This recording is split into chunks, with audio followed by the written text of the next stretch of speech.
Meaning: guesswork is a noun that refers to making guesses or estimations when you don't have all the facts or information.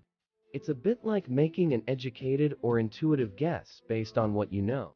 Pronunciation: to say guesswork, just break it down into two parts, guess and work. Pronounce it as s-work, use in a sentence.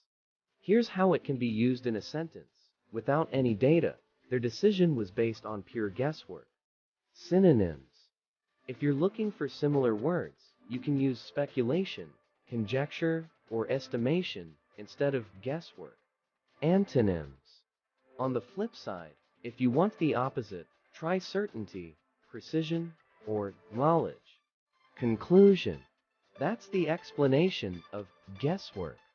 It's a term for making guesses without all the information. Remember, when you have to resort to guesswork, it's often a sign that more information is needed. Thanks for tuning in.